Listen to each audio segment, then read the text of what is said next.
నెల్లూరులో వైసీపీ పార్టీకి మరో ఎదురు దెబ్బ అయితే తగిలిందన్నమాట. నెల్లూరు జిల్లాలో అధికార వైసీపీ పార్టీకి మరో big shock. Rajya Sabha MP Vemireddy Prabhakar Reddy YCP పార్టీకి రాజీనామా చేశారు. గత కొంతకాలంగా పార్టీపై అసంతృప్తితో ఉన్న వేమిరెడ్డి ప్రభాకర్ రెడ్డి నెల్లూరు జిల్లా అధ్యక్ష పదవికి వైఎస్ఆర్సీపీ ప్రాథమిక సభ్యత్వానికి రాజీనామా చేయడం జరిగింది.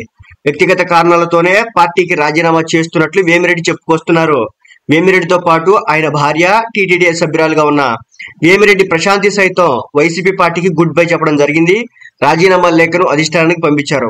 మరోవైపు వేమిరెడ్డి ప్రభాకర్ రెడ్డిని వచ్చే ఎన్నికల్లో నెల్లూరు ఎంపీ స్థానం నుంచి పోటీ చేయించాలని వైసీపీ గతంలో నిర్ణయం అయితే తీసుకుందట.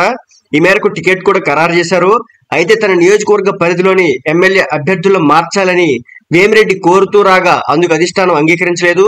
అలాగే తన భార్య వేమిరెడ్డి ప్రశాంతికి సీటు ఇవ్వాలని కోరుతున్న అధిష్టానం పట్టించుకోలేదని తెలిసింది. ఇదే సమయంలో నెల్లూరు సిటీ ఇన్ఛార్జిగా మాజీ మంత్రి అనిల్ కుమార్ యాదవ్ స్థానంలో ఆయన అనుచరుడు ఖలీల్ ను వైసీపీ అధిష్టానం నియమించింది. ఈ నిర్ణయం కూడా వేమిరెడ్డి అసంతృప్తికి కారణమని సమాచారం. నెల్లూరు జిల్లా అధ్యక్షుడిగా ఎంపీగా ఉన్న తనకు పార్టీలో కనీస గౌరవం దక్కలేదని ఆయన అనుచరుల వద్ద చెబుతూ వచ్చారట. ఈ నేపథ్యంలోని వేమిరెడ్డి ప్రభాకర్ రెడ్డి వైసీపీని వీడుతున్నారంటూ గత కొంతకాలంగా అయితే ప్రచారం జరుగుతూ వచ్చింది. మొత్తానికైతే ఆయన ఈ ప్రచారాన్ని నిజం చేస్తూ వేమిరెడ్డి ప్రభాకర్ రెడ్డి అయితే పార్టీకి రాజీనామా చేశారు. ఇక మరోవైపు నెల్లూరులో వైసీపీ పరిస్థితి గందరగోళంగా తయారైంది.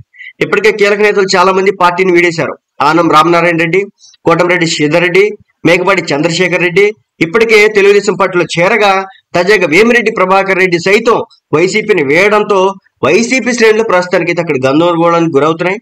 ఇదే సమయంలో మరో కీలక నేత ఆదాల ప్రభాకర్ రెడ్డి కూడా పార్టీ మారతారనే ప్రచారం జరుగుతుంది. మొత్తానికి నెల్లూరు పెద్దారెడ్లంతా కూడా వైసీపీ పార్టీకి జగన్మోహన్ రెడ్డికి అయితే గట్టి షాక్ దెబ్బ మీద దెబ్బ ఇస్తున్నారని చెప్పొచ్చు.